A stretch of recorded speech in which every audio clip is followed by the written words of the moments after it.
मान्यवर विश्व बंधु देश बंधु प्रणाम। अब आज मैं बोल रहा हूँ शीतलहरी आरंभ हो गया।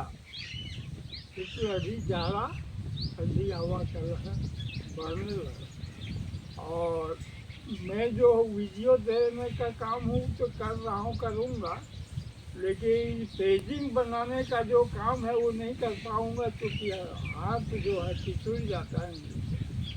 वो 3-4 घंटे का डेली का काम है। पेजिंग चैनल पेज यूट्यूब का बनाना वो अब नहीं होगा, इसलिए व्यू घटेगा, वॉच आवर घट जाएगा। जो वीडियो क्या कहते हैं उसमें वाईटी स्टूडियो में जो शो करता है वो घट जाएगा। अब क्या करें, अगर कुछ कर सकता है तो यूट्यूब वाले गूगल वाले करेंगे। गूगल का विज्ञापन उसमें घट जाएगा। विज्ञापन होता था, हम करते थे, तो वो विज्ञापन भी नहीं होगा और व्यू भी घटेगा, वॉच आवर भी घटेगा। ठीक है, जो आप गूगल जाने और यूट्यूब जाए। मैं आपको ये कह रहा हूँ कि पिछला वीडियो में मैं आपको परम परमेश्वर सच्चिदानंद घन के बारे में,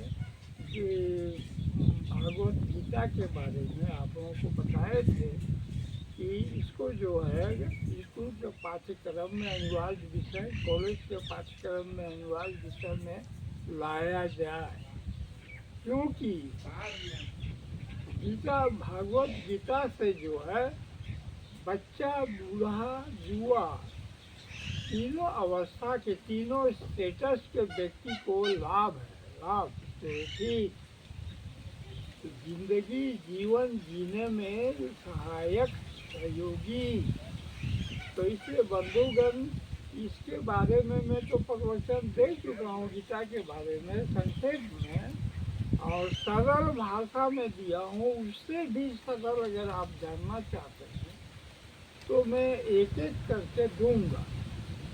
आज तो नहीं दे पा रहा हूँ एक एक साथ, लेकिन युवावस्था को क्या फायदा है, बाल्यावस्था को क्या फायदा है गीता से, और इसके बाद में अधेड़ वृद्धावस्था को क्या फायदा है गीता से, उदाहरण के सहित उदाहरण दे दे के आपके व्यक्तिगत जिंदगी में जो हो रहा है, घटनाक्रम घट रहा है, और उसका उदाहरण देते हुए आपको समझाएंगे। तो इसमें समय लगेगा है, इसके लिए थोड़ा अगला एक वीडियो इंतज़ार करना पड़ेगा, तो उसमें आपको मिल जाएगा, तो बता दें ये करते। तो रह गया बात कि हमको जो है बहुत साल से, बचपन से दुश्मन से संघर्ष करना पड़ता। 3 दुश्मन था जो बहुत बड़ा मायावी था, बहुत बहुत मायावी, और उस मायावी से जो है बिना हथियार का लड़ते हैं। कौन शक्ति? परम ब्रह्म की शक्ति से, परम ब्रह्म को धारण किए हुए हैं और उससे युद्ध कर रहे हैं निरंतर, अभी तक। और आज उसका फैसला ब्रह्मा विष्णु महेश के तरफ से हो गया, जो होना था उसका। तीनों को मृत्यु मिल गया, तीनों को मृत्यु प्राप्त हो गया। वो कुछ भी हो जाए, कहीं कुछ हो जाए, उससे हमको मतलब नहीं। मेरी जिंदगी से, मेरे घर परिवार के, परम परिवार, परम ब्रह्म को धारण करने वाला मेरा घर परिवार है। तो ये परिवार को जो है शुभ संकेत हुआ, शुभ मिला, ब्रह्मा विष्णु का सहयोग मिला, ये तीनों को जो है हमेशा खत्म हो। तो परम ब्रह्म परमेश्वर जो है वो क्या, वो उनको हम धारण किए। फिर से हम लोग पूरा परिवार परम ब्रह्म परमेश्वर को धारण किए हुए हैं। उनसे अलग करके वो हम लोग को मैंने 8वां अजूबा कर रहा था कि हम लोग को मृत्यु देकर समाप्त कर दे पूरा परिवार, जो नहीं हो सका। और लेकिन वृद्धावस्था होने के कारण माता पिता भी स्वर्गवास हुए, नानी भी स्वर्गवास हो गई। लेकिन परम ब्रह्म के भक्त वो लोग भी थे। हम लोग पूरा परिवार हैं, अभी भी है, रहेंगे हमेशा परम भक्त बनते। परम ब्रह्म को हम धारण करता हूँ, वही परम ब्रह्म को धारण किया और आप लोगों को जो है परम संदेश, परम ज्ञान, परम उपकार करते हैं। यही मेरा भी एक कहना है आप लोग। इसलिए आप लोग जो है फ्रॉड से बचिए। ये जो आकाश दिखाई दे रहा है ये सहज जगह नहीं है, यहाँ एक से एक फ्रॉड है। उस फ्रॉड से अगर आप लोग बच पाएंगे, अपने को बचा लेंगे, तो समझिए कि आप लोग होशियार, काबिल हैं, जानकार आदमी, ज्ञानी आदमी हैं। अब बिना ज्ञान का बचाव ही नहीं हो सकता है। इसलिए ज्ञान पर ध्यान दीजिए। और गीता हम समझता हूँ कि ये 100 रुपया के भीतर वो किताब मिलता है। इतनी मोटी किताब है, 700 श्लोक है उसमें, ज़्यादा नहीं, 700 श्लोक। और हर दिन अगर आप 2 श्लोक पढ़ें संस्कृत से, उसका अनुवाद हिंदी में है, हिंदी से पढ़ के समझ लें 2 श्लोक, 1 साल में तो पूरा गीता पढ़ लेंगे। तो 2 श्लोक उतना टाइम नहीं दे सकते। 2 श्लोक का क्या महत्व है आपके जीवन में अपने आप पता चल जाए। 2 श्लोक अगर हम रोज पढ़ते हैं, रोज मनन चिंतन में लाते हैं, 2 श्लोक का उसका क्या प्रभाव होगा हम पर, वो अपने आप समझ लें, अपने आप सही में। तो जितना भी गंदी आदत, गंदा काम, सब को खत्म त्याग करके सादगी जीवन, कल्याण का जीवन जीने लगे, जिस रास्ते पर कल्याण ही कल्याण। तो ये मेरा कहने मतलब है, तो कह दिए। और दूसरा चीज़ है कि गीता का ज्ञान मैं दूंगा।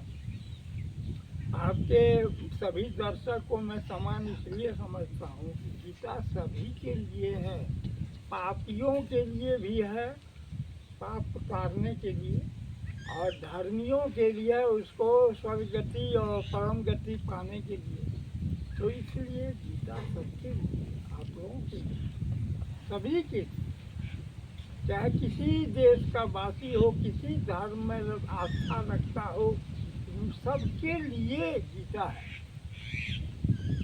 और इसका जब हम सब उद्देश्य पाठ बाई पाठ समझा देंगे जिंदगी का, मनुष्य जीवन का, तो आप लोगों को भी ये आस्था बन जाएगा कि हाँ गीता से फायदा है। और गीता से हम लोगों को जीवन दर्शन, जीवन का मार्गदर्शन, अंधेरा को दूर कर सकता है। हम लोग जो है जीवन का रास्ता पा सकते हैं, समझे ना। तो ये चीज़ है, कुमाया में आप लोग ढके हुए हैं। इसलिए आप लोगों का उद्देश्य जो है ज्ञान से नहीं भटक के चला गया है, पैसा अज्ञान की ओर, पैसा, पावर और पद प्रतिष्ठा।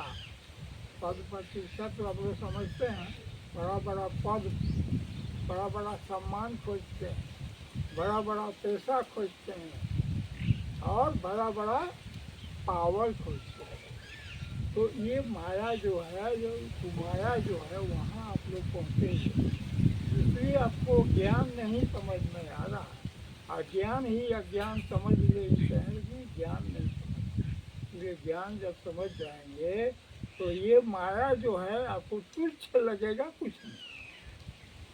जितना ही आपके पास सामर्थ्य है उसी में आप परम आनंद की प्राप्ति करेंगे। गीता के ज्ञान परम आनंद, जितने सामर्थ्य, रुपया पैसा का, संपत्ति का, बाल बच्चा का, जो भी सामर्थ्य है उसी में जो पावर है, क्या कहते हैं, पद है।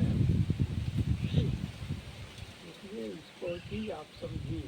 मत कह रहे हैं कि सिर्फ धार्मिक योग के लिए गीता है। पहले तो माता पिता लोग अभी बीच बीच में देखे सुने, अरे गीता मत पढ़ो, गीता मत पढ़ने दो, नहीं तो साधु बन जाएगा, साधु बन जाएगा तो फिर हमारा परिवार के गुजर कैसे होगा, बाल बच्चा कैसे चलाए। ये गलत बात है। अज्ञानी है उसको ज्ञान नहीं है। गीता पढ़ करके आप विद्वान भी हो सकते हैं, गीता पढ़ के धनवान भी हो सकते हैं, गीता पढ़ के आप कर्मठ भी हो सकते हैं। गीता पढ़ने से साधु हो जाए तो कुछ जरूरी नहीं। साधु होगा जो साधु का अंत है, साधु मान के आया वही साधु, सब साधु हो जाए। गीता पढ़ के गृहस्थ जीवन बिता सकते हैं, सभी रोजगार कर सकते हैं गीता पढ़ के। तो सब साधु कैसे हो जाए? साधु योगी के लिए है, योग अलग चैप्टर है, अलग विषय है योग गीता में। योग कीजिए जिसको करना है, लेकिन सब तो नहीं हो जाएगा। सकामी भक्त भी गीता में है, सकामी बनिए, सब चीज़ संसार का सब चीज़ कमाइए खाइए पीजिए, लेकिन गीता का जो है भक्त बनते रहिए, परम ब्रह्म परमेश्वर का भक्त बनते। यही मेरा कहना है। अब ज़्यादा समय फिर नहीं लूँगा, इतने ही आज है। और गीता उपदेश जो है फिर जारी रखूँगा। अभी ठंडक से थोड़ा बचने दीजिए, इसके बाद ठंडक के बाद 1 महीने बाद फिर शुरू करूँगा धीरे धीरे आपको। अब जो बाकी चीज़ जो है आप लोग जानते हैं, आप लोग समझते हैं। चलिए आज इतना है, धन्यवाद।